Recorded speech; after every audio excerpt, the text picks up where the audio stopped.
أشهد أن لا إله إلا الله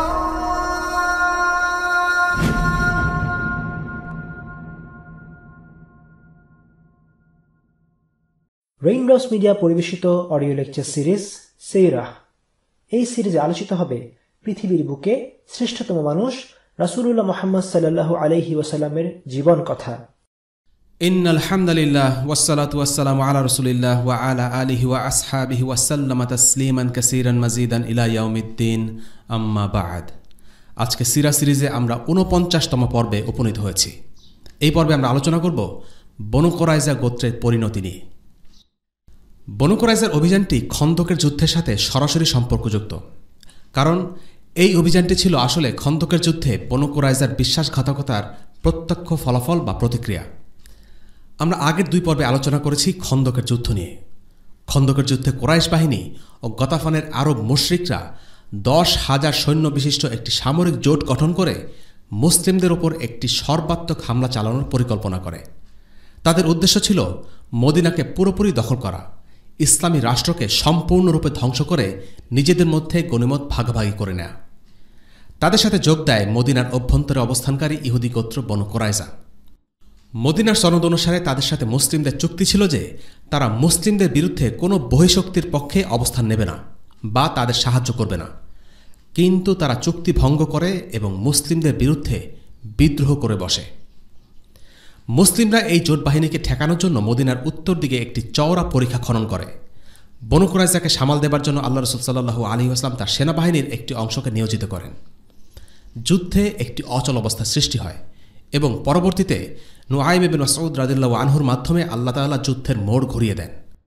তিনি খুব সংকটময় একটি পরিস্থিতিতে মুসলিম হন এবং জোটের তিন পক্ষের মধ্যে উদ্দেশ্যমূলকভাবে ভুল বোঝাবুঝি সৃষ্টি করেন, যেই কারণে জোট বাহিনীর মধ্যে হতাশা এবং পারস্পরিক অবিশ্বাসের জন্ম নেয়। শেষ পর্যন্ত কুরাইশ আর গতাফানের সেনারা অবরোধ প্রত্যাহার করে চলে যাবার সিদ্ধান্ত নেয়।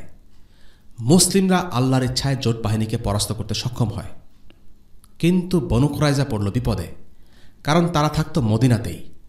কুরাইশরা এসেছে মক্কা থেকে, যা প্রায় ৪৫০ কিলোমিটার দূরে। গতাফানের গোত্রগুলো এসেছে আরবের বিভিন্ন অঞ্চল থেকে। তারা যে যার জায়গায় চলে গেছে, কিন্তু বনু কুরাইজা মদিনাতেই থাকত, সেখানেই চুক্তিবদ্ধ ছিল। তাদের পালানোর কোনো জায়গা নেই। অন্যদের সাথে মুসলিমের কোনো চুক্তি ছিল না, তাদের সাথে যুদ্ধাবস্থা বিরাজমান ছিল, কিন্তু বনু কুরাইজা বিশ্বাসঘাতকতা করেছে এবং চুক্তি ভঙ্গ করেছে, যে কারণে খন্দকের যুদ্ধের পরপরই একটি বোঝাপড়া করা জরুরি হয়ে পড়ে। আজকের পর্বে আমরা সেই ঘটনা নিয়েই আলোচনা করব ইনশাআল্লাহ। খন্দকের যুদ্ধ যেদিন শেষ হলো সেদিনকার কথা। আল্লাহ রাসূল সাল্লাল্লাহু আলাইহি ওয়াসাল্লাম উম্মে সালামার ঘরে ফিরে এসেছেন।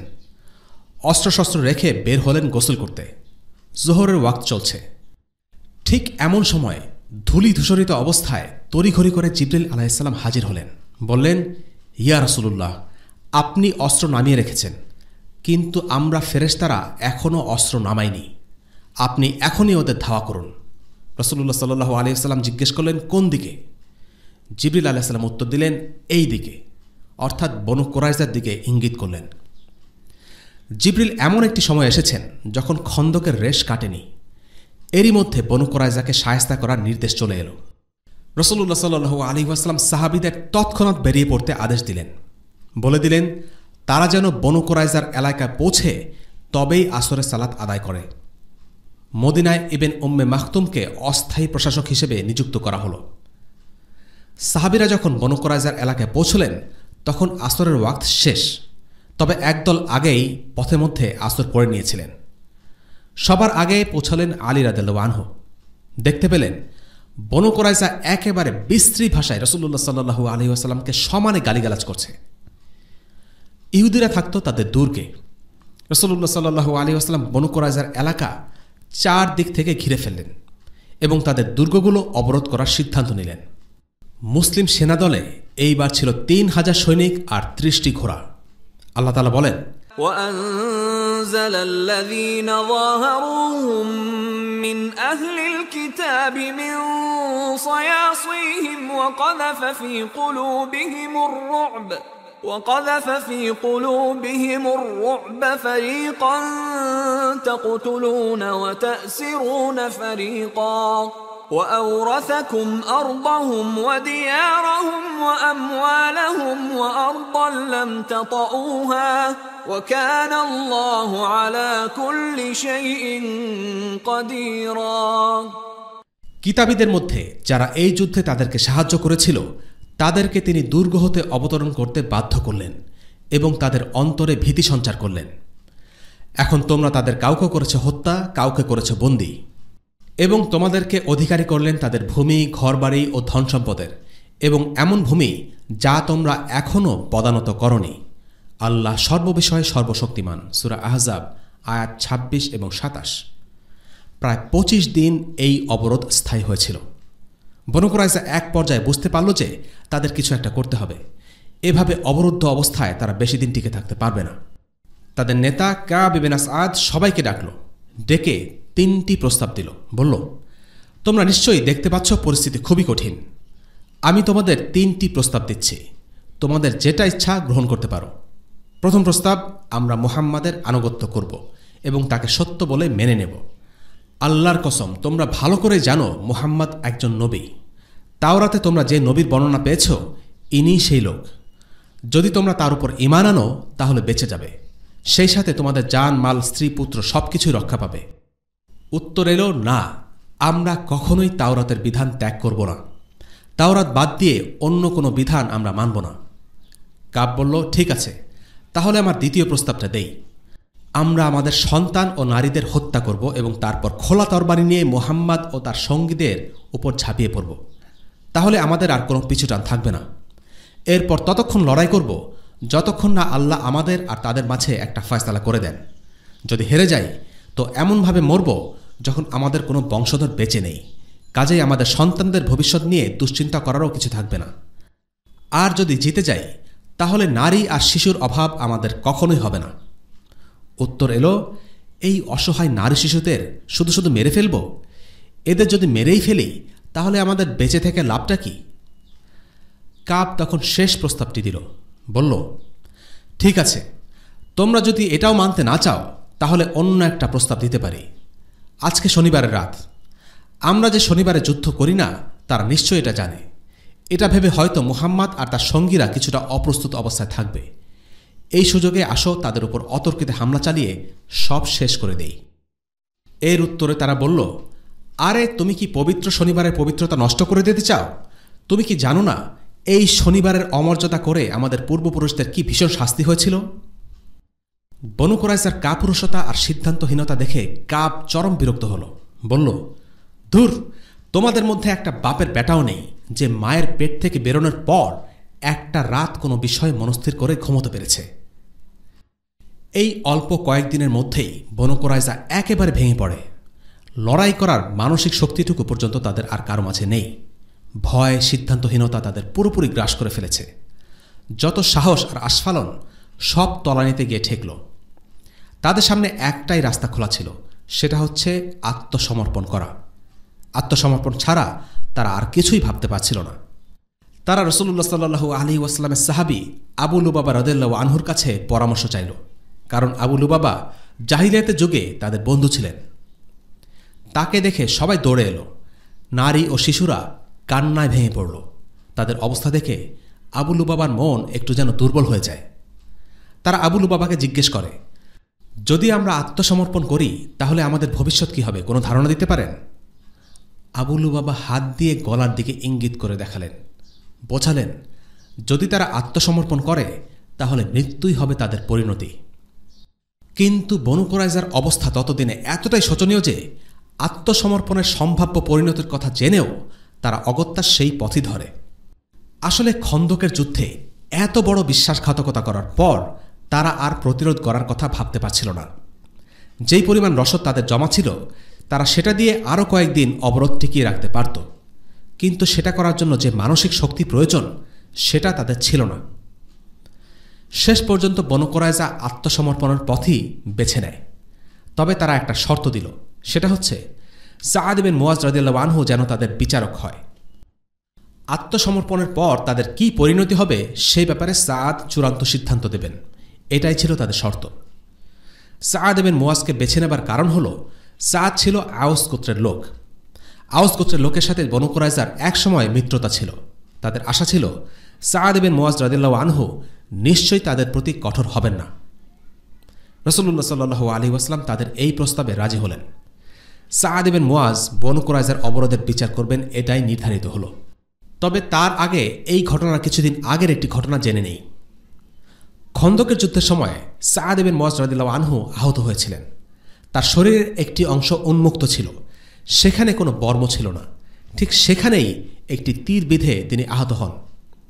আহত অবস্থায় আল্লাহর কাছে সাআদ ইবনে মুআজ রাদিয়াল্লাহু আনহু একটি চমৎকার দোয়া করলেন, হে আল্লাহ, যদি কুরাইশদের সাথে আমাদের আরও যুদ্ধ হয় তাহলে সে যুদ্ধ পর্যন্ত আমাকে বাঁচিয়ে রাখো। যারা তোমার রাসূলকে কষ্ট দিয়েছে, তাকে অস্বীকার করেছে, তাকে স্বদেশ থেকে বিতাড়িত করেছে, তাদের বিরুদ্ধে যুদ্ধ করতে আমি ভালোবাসি। আর যদি এই যুদ্ধই তাদের সাথে আমাদের শেষ যুদ্ধ হয় তবে এই আঘাতের মাধ্যমে আমাকে শহীদ হিসেবে কবুল করে নাও। কিন্তু বনু কুরাইজার ব্যাপারে আমার অন্তরের জ্বালা না মিটিয়ে আমাকে মৃত্যু দিও না। সাহাবীরা আল্লাহ রাসূল সাল্লাল্লাহু আলাইহি ওয়াসাল্লামকে নিজের প্রাণের চেয়েও বেশি ভালোবাসতেন। খন্দকের যুদ্ধের চরম দুর্যোগের মুহূর্তে বনু কুরাইজা প্রিয় রাসূলুল্লাহ সাল্লাল্লাহু আলাইহি ওয়াসাল্লামের সাথে বিশ্বাসঘাতকতা করেছিল। সেই কথা সাআদ রাদিয়াল্লাহু আনহু কি করে বলতে পারেন? তার মনে প্রচণ্ড ক্ষোভ। বনু কুরাইজার শেষ পরিণতি দেখেই তিনি মরতে চান। এর আগে বনু কায়নুকা নামের আরেকটি ইহুদি গোত্রের ভাগ্য খাজরাজের হাতে দেয়া হয়েছিল, কারণ বনু কায়নুকার সাথে খাজরাজের মিত্রতা ছিল। এবার বনু আওস তাই রাসূলুল্লাহ সাল্লাল্লাহু আলাইহি ওয়াসাল্লামকে চাপাচাপি করছিল যেন তাদের হাতে বনু কুরাইজাকে ছেড়ে দেওয়া হয়। তিনি তাদের জিজ্ঞেস করলেন, যদি তোমাদের গোত্রের কেউ এই বিচার করে তোমরা খুশি তো? বনু আওস এক কথায় রাজি। রাসূলুল্লাহ সাল্লাল্লাহু আলাইহি ওয়াসাল্লাম তাদের ইচ্ছে অনুসারে আওস গোত্রের নেতা সাআদ ইবনে মুআজের হাতে বনু কুরাইজার ভাগ্য ছেড়ে দিলেন। ইহুদিদেরও এটাই ইচ্ছা ছিল। এরপর আওসের লোকেরা সাআদ ইবনে মুআজকে খুব চাপাচাপি করতে থাকে যেন তিনি বনু কুরাইজার প্রতি সদয় হন, কেননা এর আগে খাজরাজ গোত্রে আবদুল্লাহ ইবনে উবাই বনু কায়নুকার প্রতি সদয় হয়ে তাদের হত্যা না করে ছেড়ে দিয়েছিল। আওসের সাথে খাজরাজের সবসময় একটা প্রতিযোগিতা কাজ করত, তাই আওস চাচ্ছিল বনু কুরাইজার সাথেও যেন তেমন কিছু হয়। সাআদ ইবনে মুআজ রাদিয়াল্লাহু আনহু তাদের সব কথা আর উপদেশ চুপ করে শুনলেন। এরপর শুধু এতটুকুই বললেন, সাআদের সময় এসেছে। আল্লাহর সন্তুষ্টির ব্যাপারে সে কোনো নিন্দুকের নিন্দার পরোয়া করবে না। একটা মাত্র বাক্য, অথচ সবাই যা বোঝার বুঝে গেল বনু কুরাইজার ভবিষ্যৎ অন্ধকার। বিচারের রায়ের সময় ঘনিয়ে আসলো।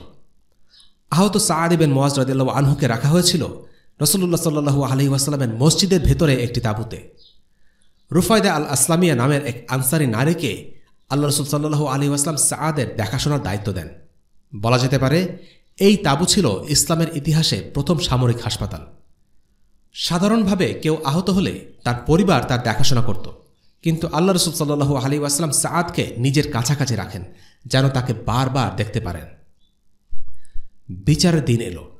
কাঠগড়ায় ইহুদি গোত্র বনু কুরাইজা, বিচারক তাদের অতীতের বন্ধু সাআদ ইবনে মুআজ রাদিয়াল্লাহু আনহু, অপরপক্ষে আছে মদিনার মুসলিমরা। সাআদ রাদিয়াল্লাহু আনহুকে রাসূলুল্লাহ সাল্লাল্লাহু আলাইহি ওয়াসাল্লাম বললেন, সাআদ, এই লোকগুলো তোমার বিচারের উপর আস্থা রেখে আত্মসমর্পণ করেছে। সাআদ তখন জিজ্ঞেস করলেন, আমার রায় কি এদের উপরে অর্থাৎ ইহুদিদের উপর প্রযোজ্য হবে? লোকেরা বলল, হ্যাঁ। সাআদ তখন জানতে চাইলেন, মুসলিমদের উপরেও হবে? লোকেরা উত্তর দিল, জি হবে।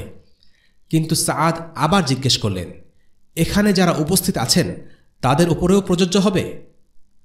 সাআদ এ কথা আবার জিজ্ঞেস করার কারণ হল সেখানে রাসূলুল্লাহ সাল্লাল্লাহু আলাইহি ওয়াসাল্লাম উপস্থিত ছিলেন। রাসূলুল্লাহ সাল্লাল্লাহু আলাইহি ওয়াসাল্লামের উপস্থিতিতে সবার উপর বিচারের রায় দিতে তিনি অস্বস্তি বোধ করছিলেন, লজ্জা পাচ্ছিলেন। তাই সরাসরি রাসূলুল্লাহ সাল্লাল্লাহু আলাইহি ওয়াসাল্লামের দিকে না তাকিয়ে মাথা নিচু করে জিজ্ঞেস করছিলেন, রাসূলুল্লাহ এই রায় মেনে নেবেন কিনা। সাআদকে আশ্বস্ত করতে রাসূলুল্লাহ সাল্লাল্লাহু আলাইহি ওয়াসাল্লাম তখন বললেন, হ্যাঁ, আমার উপরেও হবে। দুই পক্ষই সাআদ ইবনে মুআজের রায় মেনে নিতে রাজি। থমথমে একটি পরিস্থিতির সৃষ্টি হল। সবার মনে উৎকণ্ঠা, অনিশ্চয়তা, সংশয়। সময় যেন স্থির হয়ে গেছে। সাআদ ইবনে মুআজের এই একটি রায়ের উপর নির্ভর করছে পুরো একটি গোত্রের ভবিষ্যৎ, যারা কিনা এই মদিনায় বছরের পর বছর ধরে বসবাস করে আসছে। সাআদ ইবনে মুআজ রাদিয়াল্লাহু আনহু এরপর দৃঢ় কণ্ঠে রায় উচ্চারণ করলেন, বললেন, আমি এই মর্মে রায় দিচ্ছি যে বনু কুরাইজার সকল পুরুষকে হত্যা করা হবে, তাদের সমস্ত সম্পদ বাজেয়াপ্ত করে বন্টন করে দেওয়া হবে, তাদের নারী আর শিশুদের দাস হিসেবে গ্রহণ করা হবে। সবাই নিশ্চুপ। আল্লাহ রাসূল সাল্লাল্লাহু আলাইহি ওয়াসাল্লাম প্রথম কথাটি বলে উঠলেন, বললেন, লাকাদ হাকামতা ফীহিম বিহুকমিল্লাহ মিন ফাওকিস সাবঈস সামাওয়াত, অর্থাৎ তুমি ঠিক সেই রায় দিয়েছ যা আল্লাহ 7 আসমানের উপরে ফয়সালা করে রেখেছিলেন। আল্লাহর পছন্দনীয় রায় বেরিয়ে এলো আল্লাহর পছন্দনীয় এক বান্দার মুখ থেকে। এই রায়ের প্রসঙ্গে আল্লামা শফিউর রহমান মোবারকপুরী রাহিমাহুল্লাহ তার আর রাহিকুল মাকতুম গ্রন্থে মন্তব্য করেন, সাআদের এই বিচার ছিল অত্যন্ত ন্যায় ও ইনসাফ ভিত্তিক।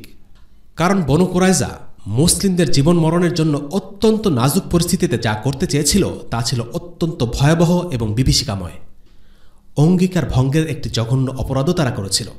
এছাড়াও মুসলিমদেরকে নিঃশেষ করে দেওয়ার জন্য তারা ১৫০০ তরবারি, ২০০০ বর্ষা, যুদ্ধে ব্যবহার উপযোগী ৩০০ লৌহ বর্ম এবং ৫০০ প্রতিরক্ষা ঢাল সংগ্রহ করে রেখেছিল।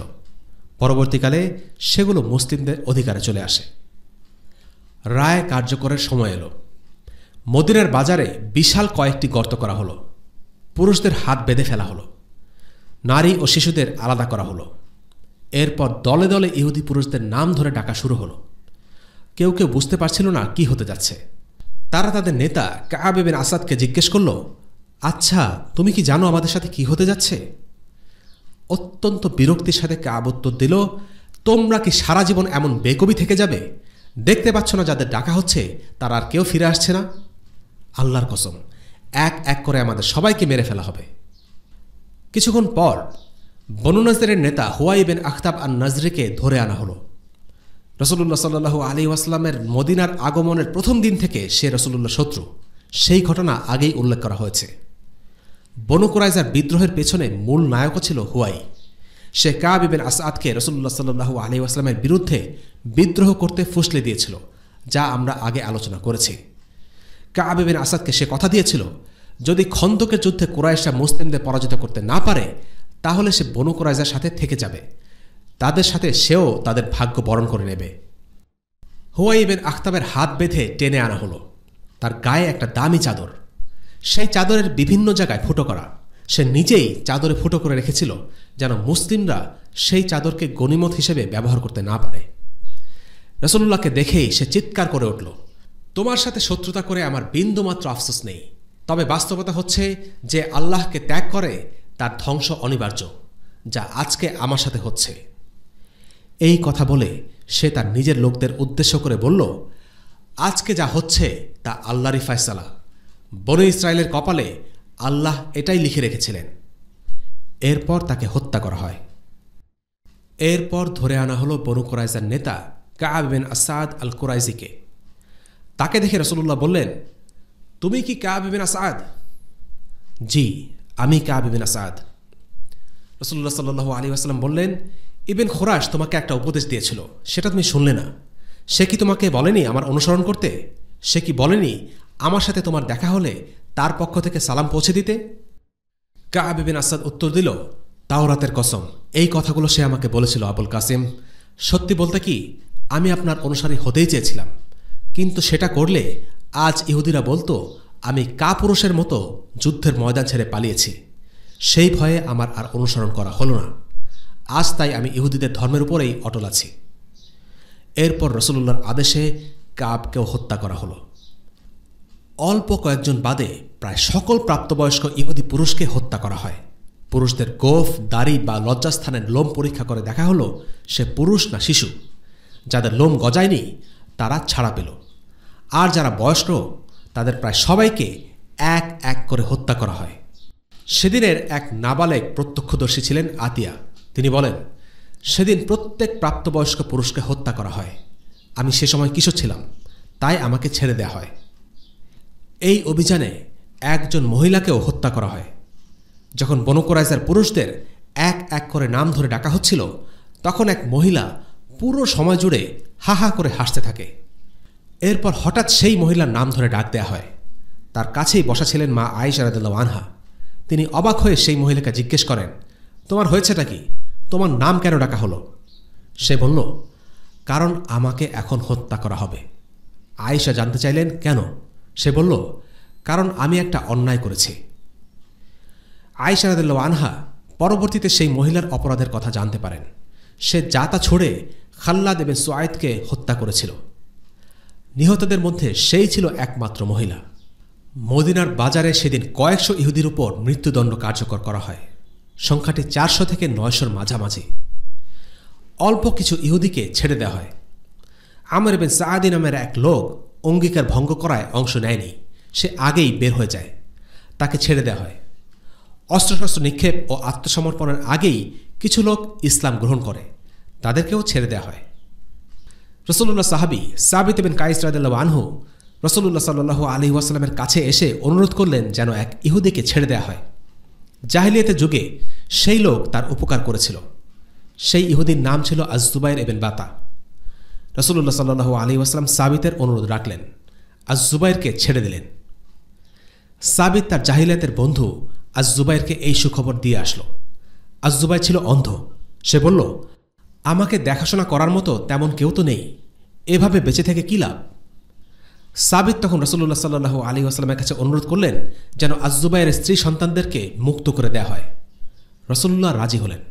সাবিত তার কাছে সেই সুখবর দিয়ে আসলেন, কিন্তু তাতেও আজ-জুবাইরের মন ভরল না।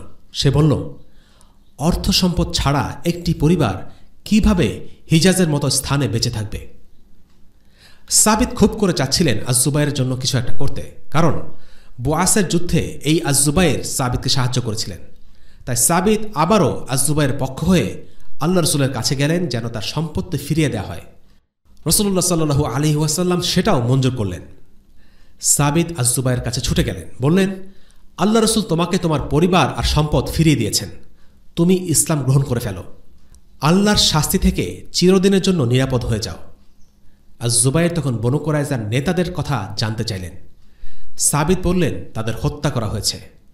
আজ-জুবাইর তখন জিজ্ঞেস করল, আচ্ছা, আমার সেই 2 সঙ্গীর কথা বলতে পারো? সাবিত বললেন, তাদেরকেও হত্যা করা হয়েছে। দেখো আজ-জুবাইর, ওদের যা হওয়ার হয়েই গেছে, কিন্তু তুমি তো বেঁচে আছো, নিশ্চয়ই আল্লাহ তোমার বেঁচে থাকার মধ্যে কল্যাণ রেখেছেন। আজ-জুবাইর তখন বলল, সাবিত, সেই অনুগ্রহের দোহাই যা আমি তোমাকে বুআসের যুদ্ধে করেছিলাম, তুমি আমাকে আমার প্রিয় মানুষগুলোর কাছে যেতে দাও, তাদের থেকে বিচ্ছেদ আমি সহ্য করতে পারছি না। এই কথা শুনে সাবিত নিজেই আজ-জুবাইর গর্দান উড়িয়ে দেন। প্রিয়জনের সাথে তার মিলিত হবার আকুতি শুনে আবু বকর রাদিয়াল্লাহু আনহু মন্তব্য করেন, আল্লাহর কসম, এই লোক তার বন্ধুদের সাথেই মিলিত হবে, তবে সেটা হবে জাহান্নামে, সেখানেই সে চিরকাল থেকে যাবে। সালামা বিনতে কাইস রাদিয়াল্লাহু আনহা ছিলেন রাসূলুল্লাহর একজন খালা। তিনি অনেক পুরনো একজন মুসলিম, 2 কিবলার দিকে সালাত আদায় করা এবং বায়াতে অংশ নেয়া নারীদের একজন। বনু কুরাইজা আত্মসমর্পণ করার পর রিফা ইবনে সামাআল নামের এক ইহুদি তার কাছে আশ্রয় চায়। সেই ইহুদি তার পরিবারের পরিচিত ছিল। রাসূলুল্লাহর কাছে সালামা অনুরোধ করেন যেন রিফাকে ছেড়ে দেয়া হয়। রাসূলুল্লাহ তার খালার অনুরোধ রক্ষা করেন, রিফাকে ছেড়ে দেয়া হয়। রিফা পরবর্তীতে ইসলাম গ্রহণ করে। এছাড়াও আমর ইবনে সুদা নামের এক ইহুদি বনু কুরাইজার বিশ্বাসঘাতকতায় অংশ নেয়নি, বরং সে এর প্রতিবাদ করেছিল। মুহাম্মদ ইবনে মাসলামা ছিলেন বনু কুরাইজার অবরোধকালীন প্রহরী। তিনি আমরের বিষয়টি জানতেন, তাই তাকেও ছেড়ে দেওয়া হয়। এখন জানা যাক বনু কুরাইজার সম্পদ বন্টন কিভাবে হয়েছিল।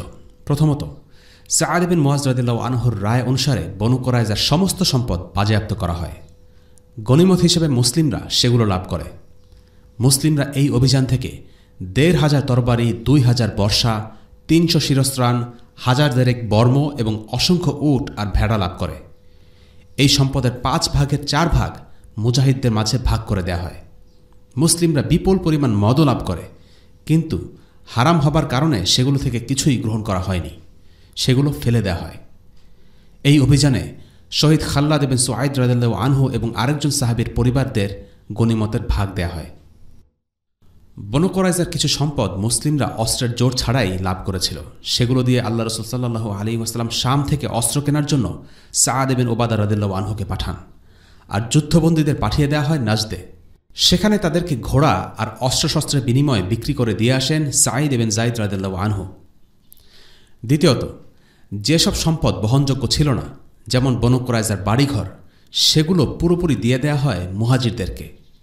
আল্লাহ রসুল সাল্লাল্লাহু আলাইহি ওয়াসাল্লাম তাদেরকে আদেশ করলেন তারা যেন আনসারদেরকে পাওয়া সকল খেজুরের বাগান আর জমি আনসারদেরকে ফিরিয়ে দেন। এভাবে তিনি তাদের মাঝে ভারসাম্য তৈরি করে দিলেন। তৃতীয়ত, রায়হানা বিনতে আমর ইবন খুনাফা নামের একজন মহিলাকে রাসূলুল্লাহ সাল্লাল্লাহু আলাইহি ওয়াসাল্লামের কাছে দাসী হিসেবে নিয়ে আসা হয়। রাসূলুল্লাহ সাল্লাল্লাহু আলাইহি ওয়াসাল্লাম তাকে ইসলাম গ্রহণের প্রস্তাব দিলেন। প্রথমে তিনি রাজি হননি, কিন্তু পরে মুসলিম হয়ে যান। রাসূলুল্লাহ সাল্লাল্লাহু আলাইহি ওয়াসাল্লাম তখন তাকে বিয়ের প্রস্তাব দিলেন যেন তিনি তাকে বিয়ে করে নিতে পারেন, কিন্তু রায়হানা দাসী হিসেবেই থাকতে চাইলেন। শেষ পর্যন্ত তিনি দাসী হিসেবেই থেকে যান। দাস প্রথার কথা বললেই আমাদের চোখের সামনে একটা নির্মম দৃশ্য ভেসে ওঠে, কিন্তু ইসলামের দাসপ্রথা নিষ্ঠুরতা শেখায় না। এটা একটা চাকরির মতো। রায়হানার মতো অনেকেই স্বাধীন হবার চাইতে দাস হিসেবে থাকাকে পছন্দ করে নিয়েছিলেন। এখন আমরা আলোচনা করতে যাচ্ছি বনু কুরাইজা থেকে আমরা কি কি শিক্ষা পাই। 1 নম্বর শিক্ষা, শাস্তির ভয়াবহতা।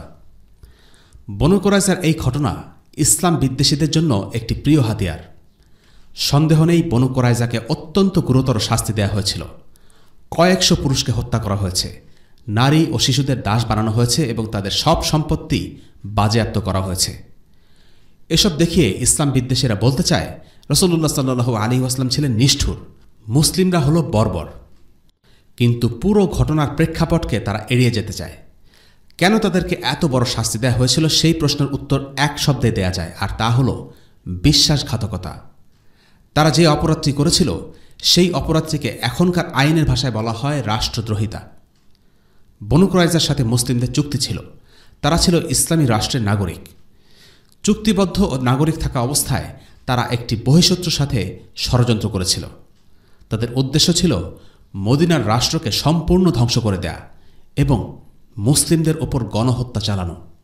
আধুনিক যুগেও আইনের বিচারে, রাষ্ট্রবিজ্ঞানের মানদণ্ডে এটি হল সর্বোচ্চ অপরাধ। আর এখানে ইহুদিরা বিশ্বাসঘাতকতা করেছিল আল্লাহ রসুল সাল্লাল্লাহু আলাইহি ওয়াসাল্লামের সাথে, সাধারণ কোনো রাষ্ট্রপ্রধানের সাথে নয়। আল্লাহ রসুল সাল্লাল্লাহু আলাইহি ওয়াসাল্লাম হচ্ছেন আল্লাহর সবচেয়ে প্রিয় বান্দা। এর আগেও মদিনার দুটি গোত্র বনু কায়নুকা এবং বনু নাজিরকে শাস্তি দেওয়া হয়েছিল, কিন্তু তাদেরকে এত ভয়ানক শাস্তি দেওয়া হয়নি, কারণ ইসলাম অপরাধের অনুপাতে শাস্তির মাত্রা নির্ধারণ করে। বনু কায়নুকা একজন মুসলিম মহিলার সম্মানহানি করে এবং একজন মুসলিমকে হত্যা করে। তাদেরকে ইবন উবাইয়ের চাপাচাপিতে ছেড়ে দেওয়া হয় এবং মদিনা থেকে বের করে দেওয়া হয়। বনু নাজির রাসূলুল্লাহ সাল্লাল্লাহু আলাইহি ওয়াসাল্লামকে হত্যার চেষ্টা করে, কিন্তু সমস্ত মুসলিমদের বিরুদ্ধে যুদ্ধ করার পরিকল্পনা তাদের ছিল না। তাদেরকেও বের করে দেয়া হয়, তবে কিছু কঠোর শর্ত প্রয়োগ করা হয়। কিন্তু বনু কুরাইজার অপরাধ ছিল সবচাইতে মারাত্মক। তারা খন্দকের যুদ্ধের সেই দুর্বল মুহূর্তে সুপরিকল্পিতভাবে মুসলিমদের সম্পূর্ণ ধ্বংস করে দেওয়ার পরিকল্পনা করে। যদি জোট বাহিনী মদিনায় জিতে যেত, তাহলে তারা রাসূলুল্লাহ সাল্লাল্লাহু আলাইহি ওয়াসাল্লামকে নয়, সবাইকে হত্যা করত। এটা ভয়াবহ মাত্রার অপরাধ, আর তাই তাদের শাস্তির মাত্রা ছিল সবচেয়ে ভয়াবহ। আর যদি তাদের ছেড়ে দেয়া হতো, তাহলে তারা খায়বারে আশ্রয় নিয়ে বনু নাজিরের মতো আবারও মুসলিমদের বিরুদ্ধে ষড়যন্ত্রে লিপ্ত হতো। সেই সুযোগ তাদের আর দেয়া হয়নি, তাই তাদের পুরুষদেরকে হত্যা করা হয়েছে। 2 নম্বর পয়েন্ট, তিরস্কারকারীদের তিরস্কারের ভয় করা যাবে না। সাআদ ইবনে মুআয রাদিয়াল্লাহু আনহুকে তার গোত্র খুব অনুরোধ করছিল যেন বনু কুরাইজার ব্যাপারে তিনি উদারতা দেখান, কিন্তু তিনি তাদের অনুরোধ রাখেননি, কারণ তিনি জানতেন এই ক্ষেত্রে উদারতা দেখানো মানে দুর্বলতা। ক্ষমার অর্থ সবসময় উদারতা নয়। কখনো কখনো ক্ষমার মাধ্যমে প্রতিপক্ষকে জুলুম করার আরও সুযোগ করে দেয়া হয়। কিছু পরিস্থিতিতে কঠোরতা দেখানোই উচিত। কিছু মুসলিম মনে করে মুসলিমদের সবসময় উদার হতে হবে, ক্ষমাশীল হতে হবে, যাতে ইসলামের শত্রুরা কোনো অপবাদ দিতে না পারে। তারা চায় মানুষ যেন মুসলিমদের শান্তিপ্রিয় মহানুভব মনে করে, সন্ত্রাসী মনে না করে। আসলে আল্লাহ রাসূল সাল্লাল্লাহু আলাইহি ওয়াসাল্লাম, যিনি দুনিয়ার সবচেয়ে কোমল হৃদয়ের মানুষ, তিনিও সবসময় ক্ষমার নীতি অবলম্বন করেননি। বনু কুরাইজাকে আল্লাহ রাসূল সাল্লাল্লাহু আলাইহি ওয়াসাল্লাম ক্ষমা করে দেননি। সাআদ ইবনে মুআয রাদিয়াল্লাহু আনহু রায় দেবার আগে বলেছিলেন তিনি এই ব্যাপারে তিরস্কারকারীদের তিরস্কারের ভয় পাবেন না। মুসলিমরা শত্রুর সাথে কঠোর হতে পারবে না, এই ধরনের দৃষ্টিভঙ্গি পরাজিত মানসিকতার বহিঃপ্রকাশ। কিছু মুসলিম আজ কাফিরদের তিরস্কারকে এতটাই ভয় পায় যে গোটা ইসলামকেই ভুলভাবে উপস্থাপন করে, শুধুমাত্র কাফিরদের খুশি করার জন্য। তারা কাফির এবং ইসলাম বিদ্বেষীদের সমালোচনার মুখে পড়তে চায় না, অথচ তারা জানে না কাফিরদের এভাবে খুশি করে তাদেরকে মুসলিম বানানো যায় না, তাদের সুদৃষ্টিও পাওয়া যায় না। স্বয়ং আল্লাহ রসুল সাল্লাল্লাহু আলাইহি ওয়াসাল্লামের জীবনেও সব কাফির মুসলিম হয়ে যায়নি। কখনো কখনো কঠোরতাই শ্রেয়, আর এই কঠোরতা ইসলাম ও মুসলিমদের স্বার্থেই প্রয়োজন। যেই ইসলাম ক্ষমাশীলতার শিক্ষা দেয়, সেই একই ইসলাম ন্যায় বিচারের শিক্ষাও দেয়, পরিস্থিতি অনুযায়ী কঠোর হবার শিক্ষা দেয়। এটা সত্য যে মুসলিমদের ব্যাপারে অমুসলিমদের সুধারণা ধরে রাখতে পারলে ভালো, তবে সেটা যারা প্রকাশ্যে মুসলিমদের সাথে যুদ্ধ করেছে তাদের ক্ষেত্রে সেটা সবসময় জরুরি নয়। সিরা থেকে শিক্ষা হলো, শত্রুদের সাথে পরিস্থিতি ভেদে কখনো উদারতা দেখাতে হবে, আর কখনো কঠোরতা, কখনো কলম ধরতে হবে, কখনো তলোয়ার। 3 নম্বর পয়েন্ট, একজন মুসলিমের জীবন মরণ শুধুই আল্লাহর জন্য। সাআদ বিন মুআজ রাদিয়াল্লাহু আনহু আল্লাহর কাছে দোয়া করেছিলেন, হে আল্লাহ, যদি কুরাইশদের সাথে আমাদের আরও যুদ্ধ হয় তাহলে সেই যুদ্ধ পর্যন্ত আমাকে বাঁচিয়ে রাখো। যারা তোমার রসুলকে কষ্ট দিয়েছে, তাকে অস্বীকার করেছে, তাকে স্বদেশ থেকে বিতাড়িত করেছে, তাদের বিরুদ্ধে যুদ্ধ করতে আমি ভালোবাসি। আর যদি এই যুদ্ধই তাদের সাথে আমাদের শেষ যুদ্ধ হয়, তবে এই আঘাতের মাধ্যমেই আমাকে শহীদ হিসেবে কবুল করে নাও। কিন্তু বনু কুরাইজার ব্যাপারে আমার অন্তরের জ্বালা না মিটিয়ে আমাকে মৃত্যু দিও না। সাআদের এই দোয়াটা বিস্ময়কর। জিহাদ ফি সাবিলিল্লাহ ছাড়া তার বেঁচে থাকার আর কোনো উদ্দেশ্য নেই। শুধু বেঁচে থাকার জন্য তিনি বেঁচে থাকতে চাননি। টাকা হবে, সংসার হবে, এসব চিন্তা মনে স্থান পায়নি। তিনি একটা জিনিসই চেয়েছেন, আল্লাহর রাস্তায় লড়াই। ইসলামের শত্রুরা যতদিন বেঁচে থাকে ততদিন যেন তিনিও বেঁচে থাকেন, যেন শত্রুদের বিরুদ্ধে লড়তে পারেন, যেন বনু কুরাইজার শেষ পরিণতি দেখে নিতে পারেন। এরপর আর বাঁচার ইচ্ছা তার নেই। 4 নম্বর পয়েন্ট, আবু লুবাবা রাদিয়াল্লাহু আনহুর তওবা হল আল্লাহর সাথে সততা এবং রাসূলুল্লাহ সাল্লাল্লাহু আলাইহি ওয়াসাল্লামের প্রতি বিশ্বস্ততার একটি চমৎকার উদাহরণ। আবু লুবাবার কাছে বনু কুরাইজা জানতে চেয়েছিল রাসূলুল্লাহ সাল্লাল্লাহু আলাইহি ওয়াসাল্লামের কাছে আত্মসমর্পণ করা হলে সম্ভাব্য কী পরিণতি হতে পারে। তখন তিনি গলার দিকে আঙ্গুল দিয়ে ইঙ্গিত করেছিলেন তাদের মেরে ফেলা হবে। কাজটা করার সঙ্গে সঙ্গে তিনি বুঝলেন কাজটা করা ঠিক হল না। বনু কুরাইজার কাছে ইঙ্গিত দেওয়ার মাধ্যমে একটা গোপন সামরিক তথ্য পাচার হয়ে গেল।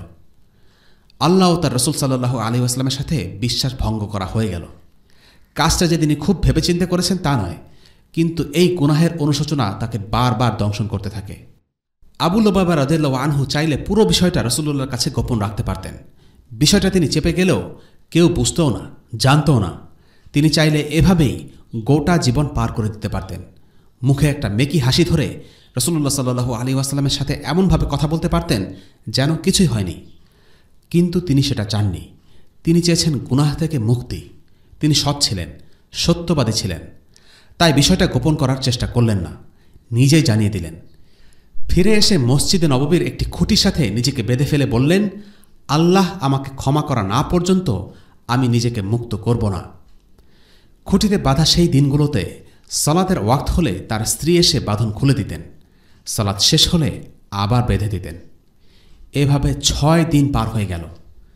7ম রাতের কথা, ভোরের দিকে উম্মে সালামা রাদিয়াল্লাহু আনহা দেখলেন আল্লাহ রসুল সাল্লাল্লাহু আলাইহি ওয়াসাল্লাম মুচকি হাসছেন। তিনি হাসির কারণ জানতে চাইলেন। রাসূলুল্লাহ সাল্লাল্লাহু আলাইহি ওয়াসাল্লাম বললেন, আল্লাহ আযজা ওয়া জাল আবু লুবাবার তওবা কবুল করেছেন। উম্মে সালামা বললেন, আমি এই খবরটা তাকে দিয়ে আসি? রাসূলুল্লাহ বললেন, হ্যাঁ, তুমি চাইলে অবশ্যই দিতে পারো। উম্মে সালামা মহা উৎসাহের সাথে সুসংবাদ নিয়ে মসজিদে ছুটে গেলেন। আবু লুবাবাকে বললেন, আপনার জন্য সুসংবাদ, আল্লাহ আপনার তওবা কবুল করেছেন। সাহাবীরা দৌড়ে এসে তার বাঁধন মুক্ত করতে চাইলেন, কিন্তু আবু লুবাবা বললেন, না, আল্লাহ রসুল সাল্লাল্লাহু আলাইহি ওয়াসাল্লাম ছাড়া এই কাজ কেউ করবে না। রাসূলুল্লাহ সাল্লাল্লাহু আলাইহি ওয়াসাল্লাম তখন ফজরের সালাতের জন্য বের হয়ে তাকে মুক্ত করলেন। এখনও মসজিদে নববীতে একটি পিলার আছে বা খুঁটি, যেটির নাম তওবার খুঁটি। এই খুঁটিতেই আবু লুবাবা রাদিয়াল্লাহু আনহু নিজেকে বেঁধে রেখেছিলেন। একটা মানুষ আল্লাহর কাছে গুনাহ মাফের জন্য কতটা কষ্ট করতে পারে, অথচ তিনি বুঝে শুনে ইচ্ছে করে ভুলটা করেননি। এটাই হলো সততা, এটাই হলো সত্যিকারের মানুষের সংজ্ঞা। এবং আল্লাহ রসুল সাল্লাল্লাহু আলাইহি ওয়াসাল্লাম ছিলেন এই অসাধারণ মানুষগুলোকে তৈরি করার কারিগর। 5 নম্বর পয়েন্ট, অন্তরের কাঠিন্য। হুয়াই ইবনে আখতাব এবং কাব ইবনে আসাদ জীবনের শেষ মুহূর্তে এই 2 নেতার বলে যাওয়া কথাগুলো থেকে স্পষ্ট যে তারা জেনে শুনেই আল্লাহ রসুলের বিরুদ্ধচারিতা করেছিল। মৃত্যু যখন নিজের ছায়ার চেয়েও কাছাকাছি, তখনও তারা নিজের ভুলের উপর অটল ছিল। তারা জানত তারা সত্যকে অস্বীকার করছে, অন্যায় করেছে। তারা জানত জাহান্নামে তাদের ঠাঁই হবে। তবু শেষ মুহূর্তে এসেও তাদের হৃদয় এতটুকু গলেনি, নিজেদের ভুল স্বীকার করার মতো বাসনা জাগেনি। ঔদ্ধত্য আর অহংকার তাদের আচ্ছন্ন করে রেখেছিল। ঔদ্ধত্য আর অহংকারের উপরেই তারা মারা গেছে, এতটুকু আফসোসও ছিল না। অন্তরের এই কাঠিন্যের কারণ কি? যখন একজন মানুষ অন্যায় করে কিন্তু আল্লাহর কাছে ক্ষমা চায়, আল্লাহ তাকে ক্ষমা করে দেন। কিন্তু কেউ যখন অবাধ্যতা করতেই থাকে তখন একটা সময় তার অন্তর এতটা শক্ত হয়ে যায় যে তার আর সত্য পথে ফিরে আসতে ইচ্ছাও হয় না। এই দুই নেতার ক্ষেত্রে সেটাই হয়েছিল। একই কথা সেই মহিলার ক্ষেত্রে বলা যায় যে খাল্লাদ ইবনে সুয়াইদকে হত্যা করেছিল। তাকে মেরে ফেলা হবে এটা শুনেও সে হাহা করে হাসছিল। তার অন্তর এতটাই শক্ত হয়ে গিয়েছিল যে একটি অপরাধের কারণে তাকে হত্যা করা হচ্ছে সেটা দেখেও তার মনে কোনো কোমলতা বা ভয় জন্ম নিল না। নিজের অপকর্মের উপর খুশি হয়ে সে মারা গেল। 6 নম্বর পয়েন্ট, মতভেদ বা ইখতিলাফের ধারণা। রাসূলুল্লাহ সাল্লাল্লাহু আলাইহি ওয়াসাল্লাম সাহাবীদের আদেশ করেছিলেন যেন তারা বনু কুরাইজার এলাকায় গিয়ে আসরের সালাত আদায় করেন। কিন্তু সেখানে পৌঁছার আগেই সূর্য ডুবে যাবার সম্ভাবনা দেখা দিলে সাহাবীরা দুটো ভাগ হয়ে যান। একদল বলল, আমাদের এখনই আসরের সালাত পড়ে ফেলা উচিত, কারণ সূর্য ডুবে যাচ্ছে। আরেক দল বলল, না, আমরা বনু কুরাইজার এলাকায় গিয়েই তারপরে সালাত পড়ব। দুটো দল তাদের বুঝ অনুসারে সালাত আদায় করল। পরে তারা তাদের এই মতভেদের বিষয়টা রাসূলুল্লাহ সাল্লাল্লাহু আলাইহি ওয়াসাল্লামকে জানালেন। তিনি তাদের কাউকেই ভুল বললেন না, দুটো কাজকেই স্বীকৃতি দিলেন। এই ঘটনা থেকে প্রমাণিত হয় যে ইসলামী শরিয়াহ ইখতিলাফ বা মতপার্থক্যের অস্তিত্বকে স্বীকৃতি দেয়। একটা বিষয়ে একাধিক মত থাকতে পারে, তবে তা দ্বীনের মৌলিক বিষয় নিয়ে হবে না। অন্যান্য বিষয়ে একাধিক দলিলের কারণে মতপার্থক্য হতে পারে, আবার বোঝার ভিন্নতার কারণেও নানা মত তৈরি হতে পারে। এতে কোনো সমস্যা নেই। তবে এর মানে এই নয় যে কেউ একটা মত দিলেই সেটা গ্রহণযোগ্য মত হয়ে যাবে। একাধিক মতের ক্ষেত্রে কোন মত গ্রহণ করতে হবে বা সেটার প্রক্রিয়া কি, এই বিষয়টি আমাদের আলোচনার গণ্ডির বাইরে বিধায় আলোচনা করা হলো না। সবশেষে আমরা আলোচনা করব সাআদ ইবনে মুআয রাদিয়াল্লাহু আনহুর মর্যাদা নিয়ে। আল্লাহর কিছু প্রিয় বান্দা আছে, তারা যখন আল্লাহর কাছে কিছু চায় আল্লাহ তা কবুল করে নেন। সাআদ রাদিয়াল্লাহু আনহু ছিলেন এমনই একজন। সাআদ রাদিয়াল্লাহু আনহু চেয়েছিলেন কুরাইশদের সাথে শেষ যুদ্ধ পর্যন্ত যেন বেঁচে থাকতে পারেন। চেয়েছিলেন বনু কুরাইজার পরিণতি দেখে যেন অন্তরকে শান্ত করতে পারেন। চেয়েছিলেন খন্দকের যুদ্ধের সেই পুরনো ক্ষত যেন বেড়ে যায়, যেন এই ক্ষতের মাধ্যমে তিনি শহীদ হতে পারেন। আল্লাহ তার সব দোয়া কবুল করেছেন। খন্দকের পর কুরাইশরা মুসলিমদের সাথে আর যুদ্ধ করার সাহস দেখায়নি। সাআদ শুধু বনু কুরাইজার শাস্তি দেখেই যাননি, বরং আল্লাহ তাআলা বনু কুরাইজার ওপরেই তাকে বিচারক বানিয়ে দেন। আর এরপরেই তার ক্ষতের অবস্থা আরও খারাপ হয়ে যায়। তিনি যে শাহাদাত চেয়েছিলেন আল্লাহ তা তাকে দান করেন। বনু কুরাইজার ফয়সালা করার জন্য সাআদ ইবনে মুআয রাদিয়াল্লাহু আনহু যখন হাজির হলেন, আল্লাহ রাসূল সাল্লাল্লাহু আলাইহি ওয়াসাল্লাম সাআদ ইবনে মুআয রাদিয়াল্লাহু আনহুর সম্মানে বলেছিলেন, কুমু ইলা সাইয়্যিদিকুম, অর্থাৎ তোমরা তোমাদের নেতার সম্মানার্থে উঠে দাঁড়াও। সাধারণভাবে কারোর জন্য দাঁড়িয়ে সম্মান জানাতে আল্লাহ রাসূল সাল্লাল্লাহু আলাইহি ওয়াসাল্লাম নিষেধ করেছেন, কিন্তু সাআদ ছিলেন একমাত্র ব্যক্তি যার জন্য আল্লাহ রাসূল সাল্লাল্লাহু আলাইহি ওয়াসাল্লাম সাহাবীদের উঠে দাঁড়াতে বলেন। ইমাম আন-নওয়াবীর মতে কাউকে সম্মান দেখানোর জন্য কখনো কখনো দাঁড়ানো যেতে পারে, তবে সেটা অভ্যাসে পরিণত করা যাবে না। আল্লাহ রাসূল সাল্লাল্লাহু আলাইহি ওয়াসাল্লাম জানতে পারলেন সাআদের জীবনের শেষ মুহূর্ত ঘনিয়ে এসেছে। তিনি রীতিমতো ছুটে গেলেন। এতই দ্রুত হাঁটছিলেন যে সাহাবীদের জুতো ছিঁড়ে যাচ্ছিল, গায়ের চাদর খুলে পড়ছিল। রাসূলুল্লাহ সাল্লাল্লাহু আলাইহি ওয়াসাল্লামকে সেটা জানালে তিনি বললেন, আমি ভয় পাচ্ছি না জানি আমাদের আগেই ফেরেশতারা তার কাছে পৌঁছে যায় আর হানজালার মতো তাকেও গোসল করিয়ে দেয়। পৌঁছে দেখা গেল সাআদকে গোসল দেয়া হচ্ছে, তার মা কাঁদছেন। সাআদ ইবনে মুআয রাদিয়াল্লাহু আনহুর লাশ বয়ে নিয়ে যাওয়ার সময় সাহাবীরা বললেন, ইয়া রাসূলুল্লাহ, এত হালকা লাশ এর আগে কখনো বহন করিনি। রাসূলুল্লাহ সাল্লাল্লাহু আলাইহি ওয়াসাল্লাম বললেন, কেনই বা হবে না বলো? এমন সব ফেরেশতারা আজ জমিনে এসে সাআদের লাশ বহন করছেন যারা এর আগে কখনো পৃথিবীতে আসেননি। অন্য এক হাদিসে আছে, সাআদের লাশ বহন করতে 70,000 ফেরেশতা আসমান থেকে জমিনে নেমে আসে। সাআদ বিন মুআয রাদিয়াল্লাহু আনহু আল্লাহর কতটা প্রিয় ছিলেন একটা হাদিস থেকে বোঝা যায়। বলা হয় যে তার মৃত্যুতে আল্লাহর আরশ কেঁপে উঠেছিল। সাআদের মৃত্যুর 2 বছর পরের কথা। একদিন রাসূলুল্লাহ সাল্লাল্লাহু আলাইহি ওয়াসাল্লামের কাছে উপহার হিসেবে একটা চাদর আসে। চাদরের কাপড়টা খুবই নরম, মোলায়েম। সাহাবীরা সব অবাক হয়ে চাদরটা নেড়েচেড়ে দেখছেন। রাসূল সাল্লাল্লাহু আলাইহি ওয়াসাল্লাম বললেন, তোমরা এই চাদরের কোমলতা দেখে অবাক হচ্ছ? জেনে রাখো, জান্নাতে সাআদ বিন মুআযের যে রুমালটা আছে তা এই চাদরের চাইতেও উত্তম আর কোমল। লক্ষণীয়, আল্লাহ রাসূল সাল্লাল্লাহু আলাইহি ওয়াসাল্লাম নিজ থেকে সাআদের কথা স্মরণ করলেন, সাহাবীদের কাছে সাআদের মর্যাদা প্রকাশ করলেন। এটাই বলে দেয় রাসূলুল্লাহ সাল্লাল্লাহু আলাইহি ওয়াসাল্লামের কাছে সাআদ রাদিয়াল্লাহু আনহু কতটা প্রিয় ছিলেন। মৃত্যুর দীর্ঘদিন পরেও রাসূলুল্লাহ সাল্লাল্লাহু আলাইহি ওয়াসাল্লাম তাকে স্মরণ করেছেন। মানুষ মারা গেলে আমাদের মন থেকে আস্তে আস্তে মুছে যায়, কিন্তু আল্লাহ রাসূল সাল্লাল্লাহু আলাইহি ওয়াসাল্লাম তার অনুসারীদের কথা কখনো ভুলে যাননি। দুনিয়ার ব্যস্ততা, রাষ্ট্র চালাবার দুশ্চিন্তা, পারিবারিক কাজকর্ম কোনো কিছুই সাহাবীদেরকে ভালোবাসার মাঝে বাধা হয়ে দাঁড়াতে পারেনি। এই মানুষটাই তার উম্মার জন্য প্রত্যেক দিন দোয়া চাইতেন। এই মানুষটাই কিয়ামতের দিন, সেই কঠিন দিনে আমাদের মুক্তির জন্য দোয়া চাইতে থাকবেন। দুনিয়ার সবার চেয়ে উপরে ভালোবাসা পাবার যোগ্য হলেন আল্লাহ রাসূল সাল্লাল্লাহু আলাইহি ওয়াসাল্লাম। সাআদ বিন মুআয রাদিয়াল্লাহু আনহুকে কবরে রাখার পর রাসূলুল্লাহ সাল্লাল্লাহু আলাইহি ওয়াসাল্লামের চেহারা বদলে যায়। তাকে দেখতে বেশ চিন্তিত লাগে। তিনি 3 বার তাসবিহ পড়লেন, সুবহানাল্লাহ। সাহাবীরাও তাই করলেন। একটু পর তিনি স্বাভাবিক হলেন, 3 বার তাকবীর দিলেন, আল্লাহু আকবার। দেখা দেখি সাহাবীরাও তাই করলেন। সাহাবীরা জানতে চাইলেন রাসূলুল্লাহ সাল্লাল্লাহু আলাইহি ওয়াসাল্লাম কেন প্রথমে তাসবিহ এবং পরে তাকবীর দিলেন। রাসূল সাল্লাল্লাহু আলাইহি ওয়াসাল্লাম বললেন, কারণ কবর সাআদকে চাপ দিয়ে ধরেছিল। যদি কেউ কবরের চাপ থেকে মুক্তি পেত, সে হতো সাআদ। এরপর কবর আবার প্রশস্ত হয়ে গেল।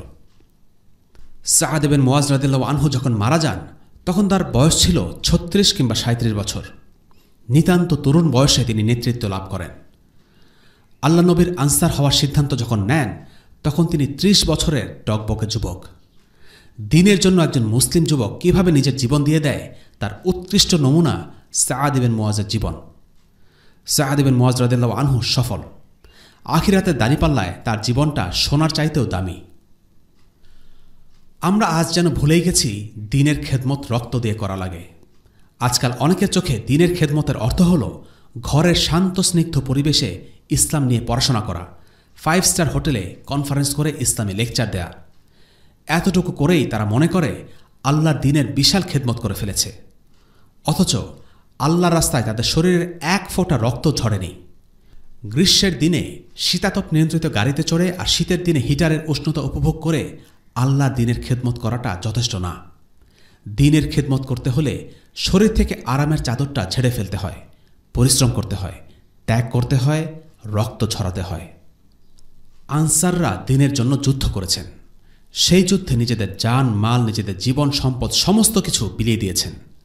আল্লাহ ও তার রাসূলের জন্য সব কিছু উৎসর্গ করেছেন। তাদের চোখে এটাই ছিল দ্বীনের জন্য খেদমত, আর তাই তারা দ্বীনের সাহায্যকারী, আনসার। ওয়াসাল্লাল্লাহু আলা সাইয়্যিদিনা মুহাম্মদ ওয়া আলা আলিহি ওয়া আসহাবিহি ওয়া সাল্লাম। আলহামদুলিল্লাহি রাব্বিল আলামিন। আসসালামু আলাইকুম ওয়া রাহমাতুল্লাহি ওয়া বারাকাতুহু।